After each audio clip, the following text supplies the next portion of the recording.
Shop with Rakuten and you'll get it. What's it? It's the real deal. Cash back and savings on almost everything you buy. Join Rakuten and start getting cash back at CVS, Instacart, YSL Beauty, and other stores you love. You can even stack sales on top of cash back. Just start shopping with Rakuten to save money and get that cash back feeling. Join for free at Rakuten.com or get the free Rakuten app. That's Rakuten, Rakuten.com. When you give gifts, you like to knock them out of the park. Airwick Essential Mist Diffuser's chic design, long-lasting scents, and effortless setup makes it the kind of gift that feels complete the moment it's unwrapped. Perfect for your favorite dinner party host or that friend who loves a cozy night in. Plus, its cordless design means you can easily take this gentle fragrance with you from room to room. Airwick Essential Mist, ready to gift, ready to uplift. AI agents are everywhere, automating tasks and making decisions at machine speed. But agents make mistakes. Just one rogue agent can do big damage before you even notice. Rubrik Agent Cloud is the only platform that helps you monitor agents, set guardrails, and rewind mistakes, so you can unleash agents, not risk. Accelerate your AI transformation at Rubrik.com. That's RUBRIK.com.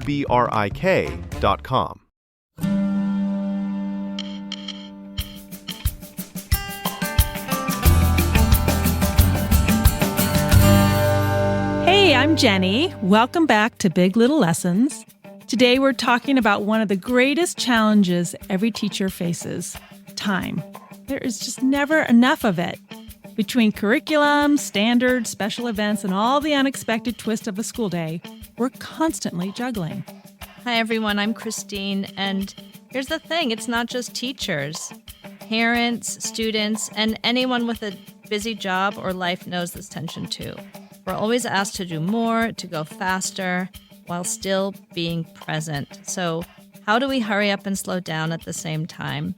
That's what we're unpacking today. Our episode is called Hurry Up and Slow Down, basically because of our schedule during the school day. So we're asking ourselves and talking about what if slowing down was the secret to helping children build confidence, creativity, and connection. Kristine and I, we've had so much fun over the years when we talk about the first thing that we do Monday through Thursday morning, which is students come in, they unpack, and we're always like, take your time. We want to connect with each one of them, but hurry up because we need to do our morning calendar. Okay, now slow down. Okay. Oh my gosh, we've got to go ahead and line up. Okay, now slow down. We're going to walk to chapel, which is pretty far away for our classes. We have to get there, but don't walk too fast. Don't walk too fast, but slow down. Oh, whoop, we've got one more minute. Okay, let's hurry up. Let's get up this ramp. Let's go into the room. Okay, now we're going to sit down. The bell rings at 8:25, and we need to be up at chapel at 8:35. Stressful. Yeah, not to mention we tried to squeeze in our morning meeting beforehand. Yes, someone a happy birthday or meet a grandparent visiting from out of town. It's so many things. So we have to hurry up and slow down. And we're going to unpack that right now. Yeah, so honestly, it's something we're practicing, right? We're not claiming to be perfecting this at all. Between all the transitions and the decisions, it's a daily challenge, but I think this is really going to be a great conversation and one worth leaning into. We noticed straight away how our busy schedule impacted us as well as the children. So that's what we're going to talk about. Okay. So there's 3 things that we want to discuss and really go in deeper with about why slowing down matters. What are those 3 things, Chris? So we believe that the first thing that it does is if you slow down is it builds confidence and also your pride in the effort that you're putting into it. The second thing it does is it strengthens relationships between you and your students, between the students at home, and connection. And finally, the third thing is if you can slow down, it will model a healthy rhythm for life. Yes. So today we're going to give suggestions and ideas, but the expectation is that you pick 1 or 2 at a time to work on. We are planting the seeds to help everyone be intentional. Slow down when you can. All right. So the first one we're going to dive into is build confidence and pride in effort. So when our children are given time to finish, whether it's tying a shoe, writing a sentence, or solving a math problem, they feel a deep sense of pride in their accomplishment. Rushing through tasks can rob them of that moment. So slowing down encourages independence and helps kids believe in their own abilities. So I'm thinking about a story from a long time ago when I was in 6th grade. I was fortunate enough to attend a school. If you know this about Jenny and I, we went to lots of different schools. When I was in 6th grade, I went to a Waldorf school in New York City. It was called the Rudolf Steiner School. It was a really small, beautiful school. And in 6th grade, part of the Waldorf philosophy is that the teachers weren't given textbooks to use in the classroom. The children would make their own textbooks. And it was done really meticulously and carefully and slowly. So the teacher would write the notes on the board, then you would copy the notes. And I remember it was a black, beautiful, almost like a sketchbook. Oh, pretty. So we would write the notes in, taking pride in our printing. And then we were always given time to add the details and decorate the page. I would make a border around the notes on the page. And we had these beautiful colored pencils. And I would just add all these doodles or ideas or flowers around the border of my page. So every page of the textbook that I was making, I felt such pride in my effort. And it was a lot of effort, but we went super slow. So imagine the notes that we were given, we had so much time to process them. I love that. And there is that research that's coming out talking about the power of actually handwriting versus typing. And I mean, that wasn't even an option. it wasn't an option. I mean, there was no computers back in the day. Yeah. But when you realize you were internalizing that information, and that's what the research is showing now, is that actually handwriting versus typing, you internalize that material much more. That makes sense. It does to me too, because that's how I love to learn. But Same. Yeah. do you still have that textbook? I wish I did. And I remember we were studying Roman history, ancient history. Oh, that's amazing. Well, taking that time to make and being proud of it. Was there a certain time of day you would work on this In the textbook? morning, we had like a big chunk of time in the morning. Part of the way we started our day with playing the recorder. We would all play together. I mean, it was so like, come I on. love the recorder. Yeah, I could still play the one song that I learned. What it was song like was a it? Beethoven song. I I love can't it. remember the name of it. I Oh. can still do most of it on the recorder. The only song I could play. And then it had such a good rhythm. Part of what we're going to talk about, right? Like It just felt so good. I love it. I mean, all these years later, I can remember it. It's those sensory sort of experiences. You know? In the classroom, we want to focus on building confidence and pride and effort. And so that happens with our writing or our drawing when we give our students time to finish a story or art project.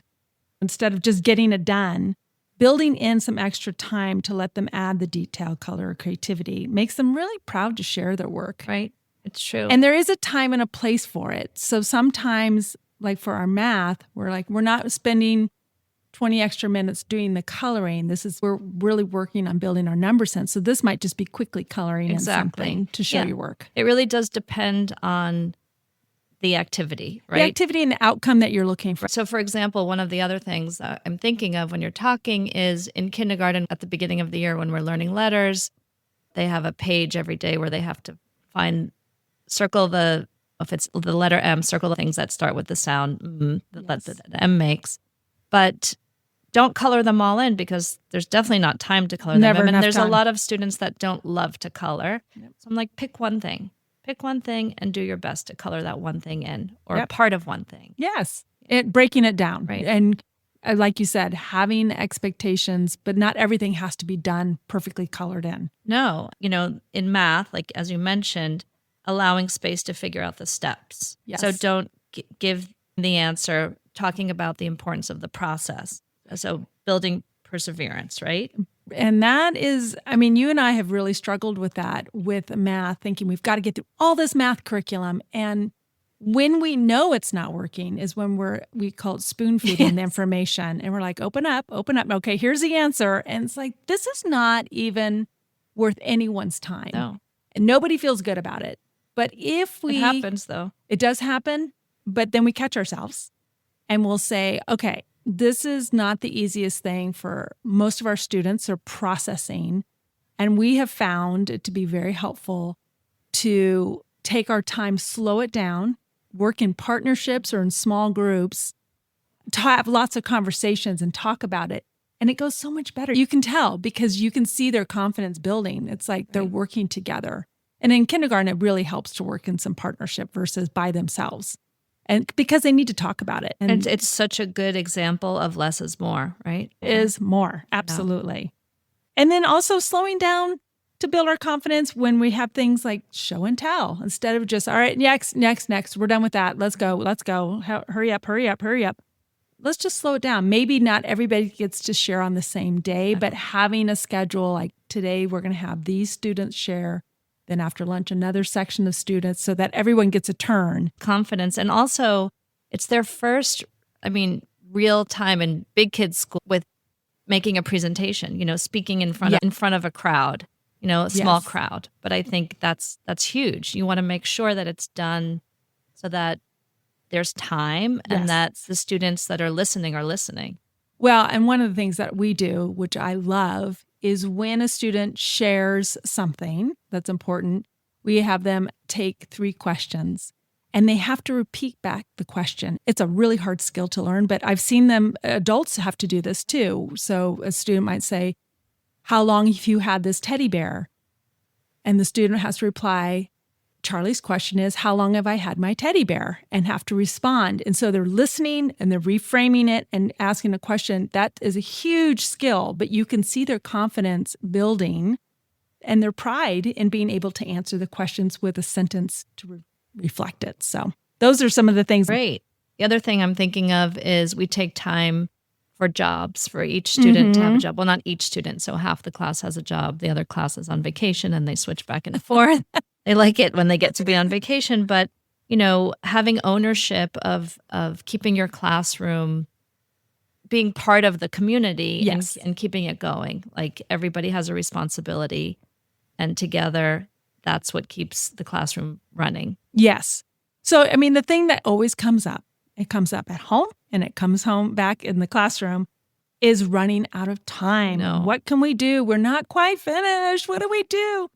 And our philosophy is giving the kids a timeline of when they can go back and finish. Right. Ideally, would you agree? We'd like to do it that day. Ideally. Like I have a bin. So we have a bin, a green bin that says keep going. So they put their work in there when they're not done. And then a red bin for I'm all done. And it's really interesting actually to see some students who I would say could be done, but they really are feeling this pride and effort, and they're the ones that want to go back, and go back. And so like Jenny said, making time to be able to go back. I love that idea. And so the kids that are finished, the work that's in the red bin, what are they doing after that? So usually we're wrapping things up, you know, so it's a transition, read on the rug or work on something else, like a packet that they haven't worked on yet, something new, but mostly not a lot of time. There isn't a lot of time. And so what we like to do, say they need to go to music or PE or something, or they have lunch, is say, hey, after lunch, we're going to have this amount of time to be able to finish any projects you haven't had. Or if we're running out of the time that day, it's like, I have an idea. And I'll pull up my schedule and say, I have an idea. I know you really wanted to finish this and we ran out of time today, but how about tomorrow? And we have a specific time. It's like finish up work time. Sometimes, we have the pile stacking and by Friday, like, okay, today we're just going to work on this. Yes. And if you're finished, you can start something new. But this is what all of those people that really want to finish their work. Yes. Yeah, because just like all of us, they all have different interest levels, processing stamina, desire. So, filling it in and helps meet everybody's need. Exactly. So let's talk about building confidence and pride and effort, like what that looks like at home. Okay. So let's start with the notion of getting dressed, because this is such a big one, right? Hurrying a child. So let me start with saying I'm guilty of dressing my children because guess what? I'm in a hurry. I'm rushing and I don't like it. I'm not proud of it, but I was guilty of it for sure. Well, you were busy and your kids were busy and it's easier said than done. Right. So that when we talk about things at home, small, little, teeny tiny goals, right? Exactly. Because I also know that when my children did dress themselves, they were like, I can dress myself. I'm proud of myself. Yeah. So what small things can you do to make that part of your day easier? You can plan the night before, Yep. right? And make it non-negotiable, right? Yep. This is what you chose. This is what you're wearing. I mean, that's, again, easier said than done, but win that battle for sure. That's Yes. not a big battle to win. And be consistent. Yes. So laying your clothes out, saying this is what you're going to wear, and giving them time to put on their own socks and shoes, which takes a long time. Oh, it sure does. I mean, it's not easy, but I'm a big believer in a timer or having some music. Like when the song's over, then it's time to get in the car and we need to go or something like that. Make it as joyful as possible. And also stating, in our family, this is what we do. Exactly. In our family, we lay our clothes out the night before and then we get dressed in the morning all by ourselves. And you can do it too. You can do it too. Yep. Exactly. And praise them when they do the right thing. Okay. At home, they like can. helping with meals, right? Well, I love to cook, but I'm learning to love to cook.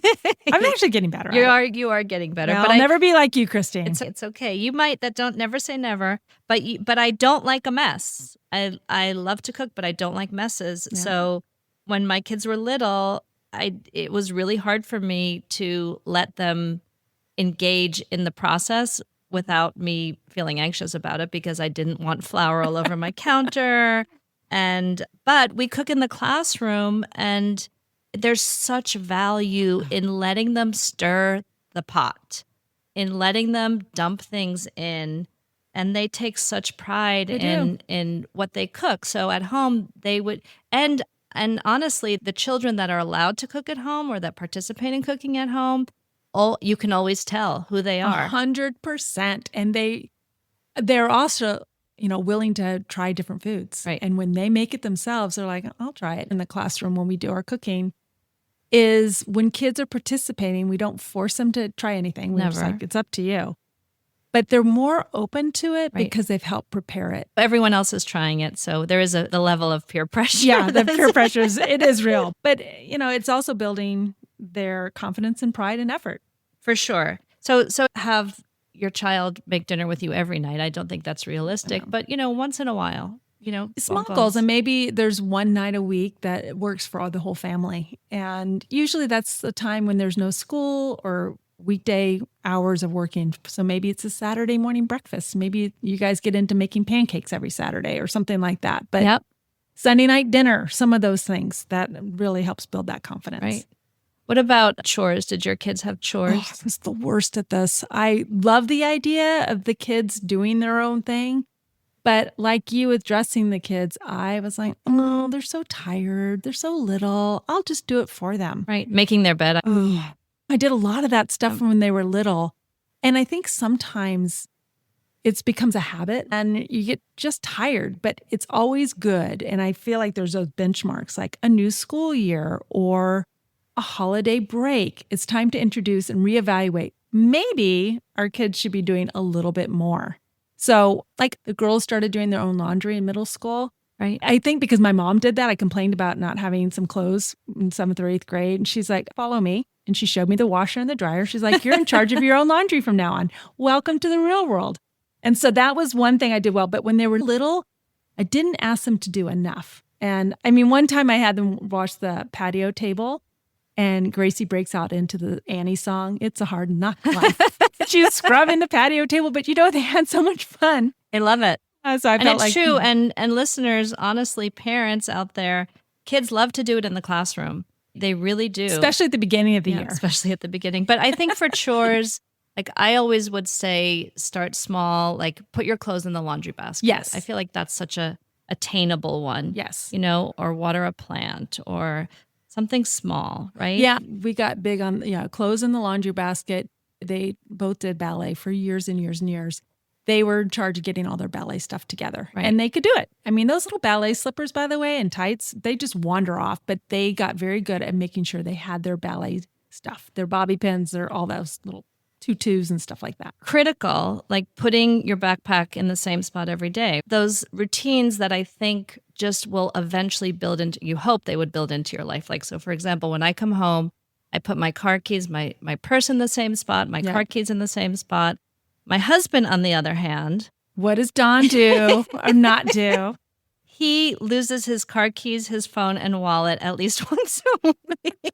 Where does he put his stuff? I'm Dr. Sarah Ray Hall, the founder and CEO of Armra. I developed Armra Colostrum because I know your body was designed to thrive. It's your natural state, your birthright, and you can reclaim it. Colostrum is the first nutrition we receive in life, with every essential nutrient our bodies need. It's nature's original blueprint for health. After a devastating health crisis almost took my life, I made it my mission to harness this power. Using proprietary technology, Armra captures over 400 bioactive nutrients in every scoop, delivering over 1,000 benefits that transform your health at its foundation. Whether for gut health, metabolism, skin, hair, immunity, mood, energy, fitness, or recovery, I invite you to join this collective revival of health and discover radical transformation for yourself. Visit armra.com, that's ARMRA.com, and enter code CULTURE30 for 30% off your first subscription order. This statement has not been evaluated by the Food and Drug Administration. This product is not intended to diagnose, treat, cure, or prevent any disease. AI agents are everywhere, automating tasks and making decisions at machine speed. But agents make mistakes. Just one rogue agent can do big damage before you even notice. Rubrik Agent Cloud is the only platform that helps you monitor agents, set guardrails, and rewind mistakes, so you can unleash agents, not risk. Accelerate your AI transformation at Rubrik.com. That's RUBRIK.com. I mean, he has a regular spot, but I feel like he's got several regular spots. Yes. So, I mean, I'm always like, why don't you just pick one spot and put them in the same spot every day? Does he come through a side door one day and the front door the next day? Probably that's why. Poor Don. Oh my gosh. He's learning. Everybody can learn. Everybody slowly. can learn. All right. So let's go on to our second point, which is why slowing down helps. And this second one is strengthening relationships and connections. So by slowing it down, it gives everyone space to hear one another, to celebrate small victories, make everyone feel seen and heard. And in that process, it helps strengthen trust and connection. Yeah. The notion of feeling seen and heard, we all know we've had so many faculty meetings and conversations with other educators about the importance of having our students feel seen and heard. Yes. It's so important and relevant. So in the classroom, one of the ways that we do this is by greeting them in the morning. This year, we've started shaking hands when they come in through the door, and I greet them by name, and I have them look me in the eye and shake my hand, and they love it. Now they just start looking at me in the eye. It's really cute. And for some kids, they don't love it, but it's important for them to become more comfortable with that. Have you found there's some different ways that kids are, like, they have a certain way, like, do they wink at you? Some staring will at you? will rather do a high five or fist bump, or they don't have to shake my hand, but they do, and they're adorable. Oh. They're adorable. They love it. So I think slowing down in that way and acknowledging each child with a smile. Yes. Is such a wonderful way to start your day. I see you. I'm smiling at you. I know your name. I'm saying your name. I'm happy you're here. Yep. Let's have a great day. A smile at any time of the day or a greeting to someone costs nothing, and it takes a second, literally. So when people are busy or stressed or feeling pressure, it doesn't take anything to and actually will warm your heart too. It does. It's about when someone does it to you. You feel. I know. When someone says my name and says hello, it makes my day, and it makes you feel better. Well, and another way to strengthen our relationships is that listening during a sharing instead of hurrying through all of the discussions. Like we have show and tell. Show and tell. Mm-hmm. But having some follow-up questions, and sometimes, and this is a reality, when you're in a classroom, we don't have time to hear each and every student. Otherwise, we'd be there all day long, listening to each other. And you can tell the students start getting restless So we do a lot of turn and talk. Hey, turn and talk to your neighbor and talk for a couple of minutes. And so that they get a chance to talk to somebody and to listen to somebody. And that way you can get the whole class done and everyone feels like they've had a chance to share. Yeah. And then sometimes when when you do have a chance to share, you can have one of the partners share what they heard from the other partner, which for 5-year-olds is a huge challenge, but they can get there. They can get there. And the only way they're going to get there is by slowing down and practicing. So there you go. Slow down. Okay. And then transitions. Yes. Talk about that. Transitions between the lessons. What gosh. I mean, I feel like we have so many transitions throughout our days. Yes. And it's something that we struggle with. But and we've worked really hard over the years, Jenny and I have, to find ways to lessen the transitions or to just really be thoughtful about the transitions because they really do affect us. Yes. Right? So taking extra time to acknowledge effort, like when they're done, just focusing on, oh, you did such a good job on that, on your work. Yes. It might not be done, but the work that you did is amazing. And now it's time to stop because stopping is hard. Stopping and starting, stopping and starting. But if we can slow down in our transitions. It is tricky, but I also think during a transition, so for example, when they come back in from chapel, taking a moment, make sure everyone's had a chance to use the restroom, get a drink of water, put the rest of their belongings, maybe they came to school late, give them a moment to put their things away. It's a reset to say, okay, we've had our time at chapel. Now we're going to get ready for our reading lesson or a writing lesson or a math lesson. It's a reset to say, we're going to transition and go into something new. And it's really important to give that minute or two to transition. Yes. And you have to be so intentional about what is happening in the transitions. You're not just like, okay, we're done. Now we're moving on to the next thing. Yes. For small children, you turn off the lights. You say, okay, you have 2 more minutes. The next time I turn off the lights, we're going to start cleaning up. Yes. And then we're going to line up. Like everything has a time frame. And in that process, it does strengthen the relationship because they know, okay, we have a process and we have a reason. And so they're more settled in the classroom and feeling safe in it. Right. And noticing them throughout. Yes. Yeah. So at home, for parents, we really want to emphasize a little bit goes a long way, right? So to strengthen your relationship and connections, slowing down helps to create time to notice the little things. So listening to a story or sharing a laugh or admiring a drawing, it can be 5 to 10 minutes at a time. And then at nighttime, which I'm a huge believer in the bedtime routine, whatever time the bedtime is, I would work backwards, allowing time for unpacking the day, bath time, dinner time, reading a bedtime story. So if you want them to be in bed at 8 o'clock, kind of working back, like how long does it take them for their bath time? How long does it take to read a story or two? How long does it take for dinner? So, I mean, my girls were little. We'd start, I think dinner was at 5 or 5:30 because bath time was really fun for them and they would be in there for a long time. Love bath time.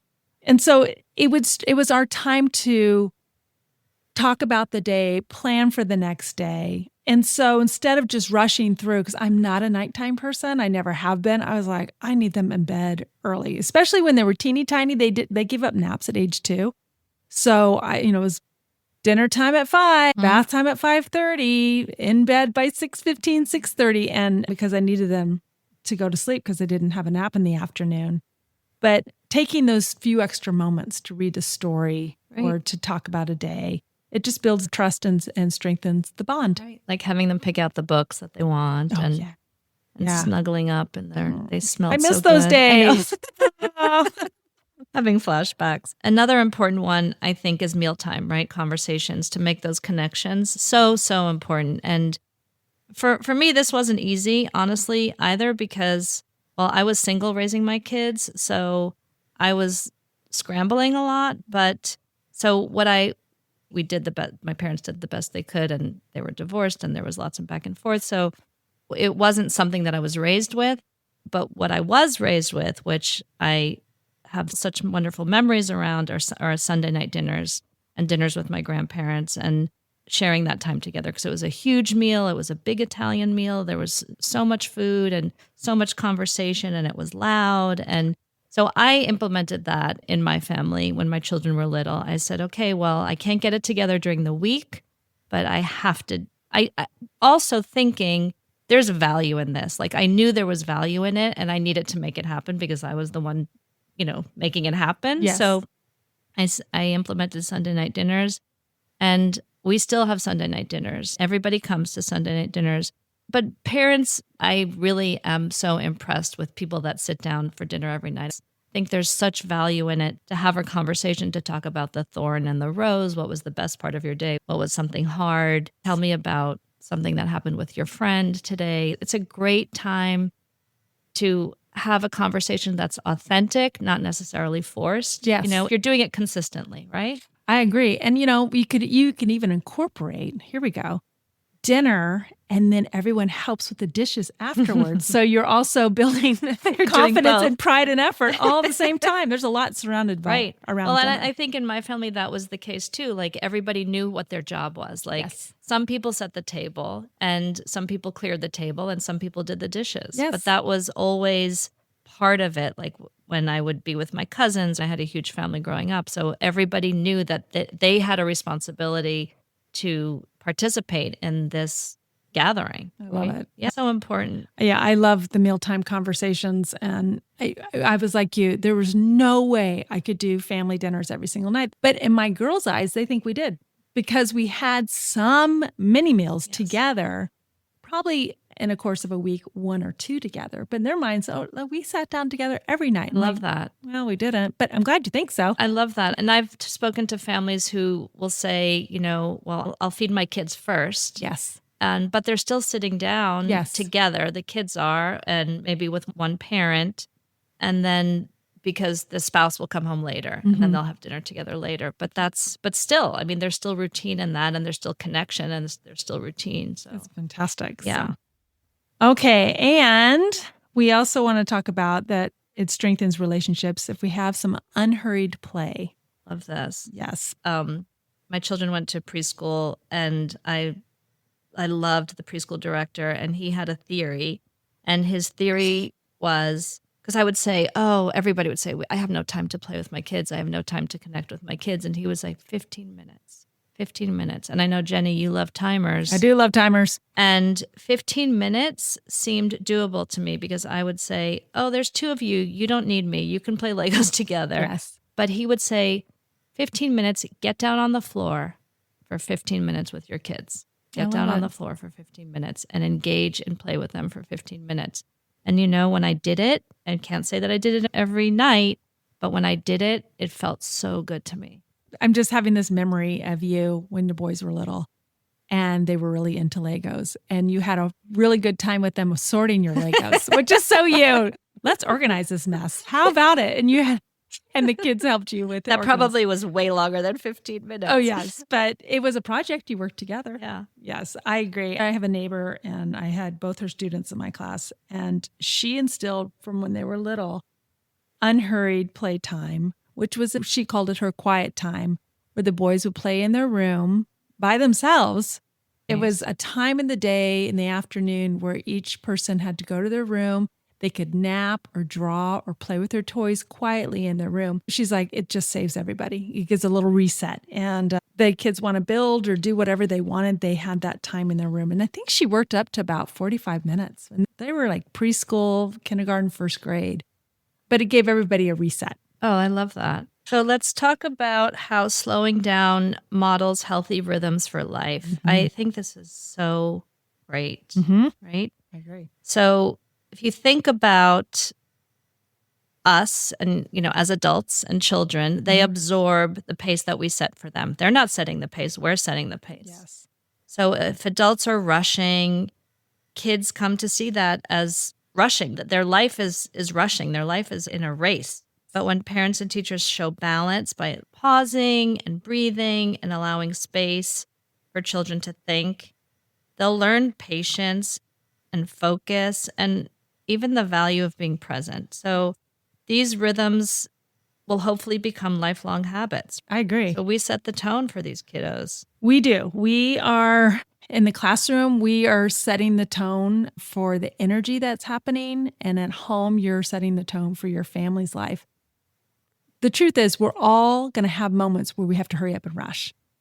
But you don't need to choose to stay in that rushed feeling. So if you've had a really busy morning, you can decide to say, you know what, we need to take a moment and slow down a little bit. And taking that minute to reboot can be things like reading a favorite story or singing a song or listening to your favorite music on the radio. Something can help redirect a rush, hurried pace into something that's more manageable than slowing down. Yeah. When we talked about transitions also, really slowing down and the other side of the transition, Yes. right? Yes. And having children sort of knowing that I teach them, this is called a transition. A transition is when you're switching from outside to inside or inside to someplace else. And you have to be mindful that your body is doing different things, right? Yes. So getting in touch with that part of your body.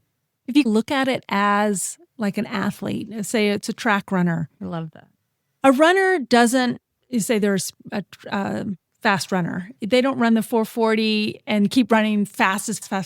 They have to stop. They need to, well, first they need to warm up. They need to stretch. They need to hydrate. They need to get ready. They do their race, and then they need to cool down and to regroup and to stretch before their next race. At the same thing with our lives, no matter who you are, what age you are, you definitely want to have, there might be, like I just got back from a very busy vacation and we were going and going and going and going and going. I had a blast.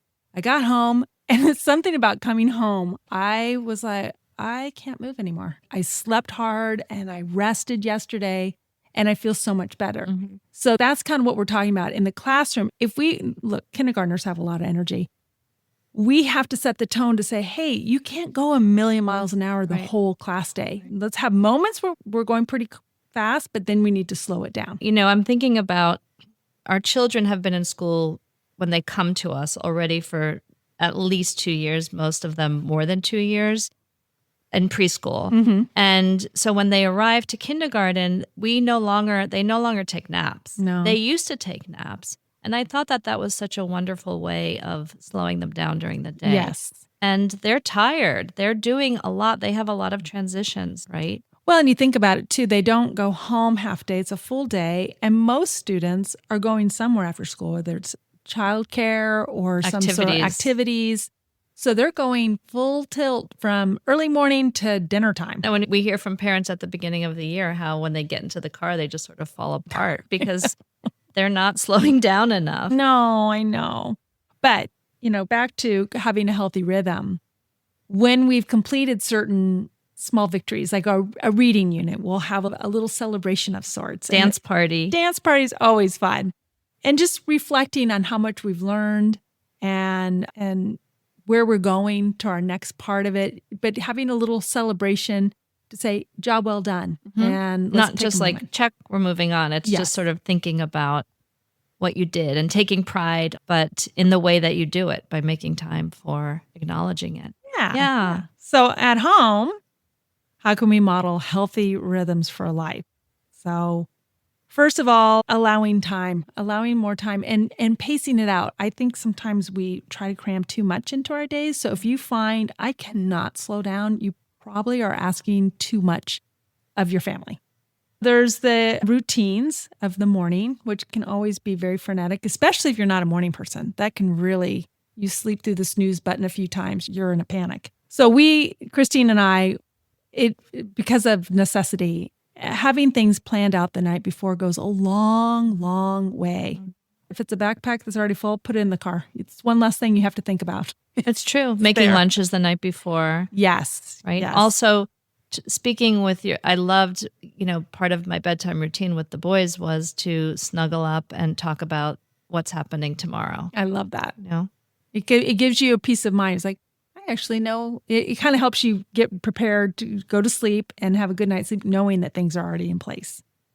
Taking walks, like walking after dinner. That's what I was thinking about. Taking walks after dinner. I love that. Jenny and I, we would much rather see you walking with your family than being on screens or watching TV. Yep. It really models what you can do with your downtime, right? Yeah. It could be part of your rhythm for your life, but you're also doing the other things like making connections because you're having conversations, you're walking in your neighborhood, you're noticing nature, you might talk to your neighbor, and you're moving your body. All are important parts, valuable parts of our daily life. Absolutely. Yeah. And the thing that's also really important to practice, again, the word is practice, it's not perfection, is to model frustration. It's a huge one. We are never going to live in a problem-free world. Our lives are consistently coming up with things you're like, what happened next? But showing your children that we don't need to get upset if something's not working correctly, pausing and saying, we've got a problem here. Let's see how we can fix it. And of course, it's not 100%. Of course, we've had our moments where we're just losing our patience, but practicing to be calm during frustrating moments is really important. True. I mean, my boys would even say to me, okay, Mom, you need to take a breath. Sure. How would you handle that? I would listen to them. Yes. I thought it was genius. They would be able to recognize that in me. That was they were calling me out. And I'm like, you know what? You are right. Yes. I need to take a breath. Thank you so much. All right. So we're getting to the part of our show where we talk about what are our big and little lessons that we've learned from slowing down the daily pace of our life. Kristine, what have you taken away from all this information? So thanks, Jenny.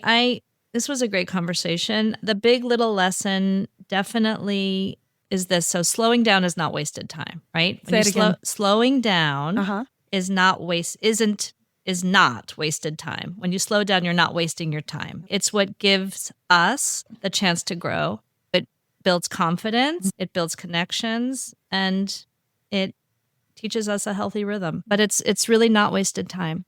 I think that's really important to understand that. It isn't wasted time. What's your big little lesson? Well, I think when we slow down, we get to live at a pace that nourishes us rather than drains us. It feeds our soul. I love that. We're not just lily padding. I've had those days, I've had those seasons where I just feel like I'm layering one thing after another and I'm feeling completely drained at the end. Rather than when I say, what is most important? Where can I slow down? I feel nourished and full. So great. It's true. So we know that the morning rush, the classroom shuffle, the endless to-do list, that all exists. But what if slowing down made us better parents, made us better teachers, made us better humans? Yeah. So whether you're a teacher, a parent, or a student, the dance between hurry and pause is real. The trick isn't getting more hours, is learning to choose how we show up in them. So this is an area, like we said, we're growing in. We continue to grow in. The truth is, with so many moving parts to our days, slowing down is a challenge for all of us. We have to intentionally reevaluate. Absolutely. To see if it's working. All right. So listeners, we are starting a new thing called extra credit homework. In all your free time. Ha, ha, ha. So we have a few things for you to consider. Number one. What's one expectation that could be released this week to create more peace? Again, one little thing that you could release this week to create more peace. Another idea is to think about the last time you felt rushed and was it necessary? Yeah, some things you think in the moment they're so important and they really aren't. Yeah, they really aren't in hindsight. Number 3, if I had an extra hour each day, how would I spend it? And what does that reveal about what matters most to me? What do you love to do? And if you had a whole hour, what would it look like? So that's food for thought, listener. So remember, slowing down is not wasted time. It's often where the most important lessons live. And we're a classroom, we're a community, and we're all in this together. Tune in next Tuesday for another episode of Big Little Lessons, and don't forget to subscribe. Thank you so much for joining us on Big Little Lessons. Until next time, hurry up and slow down.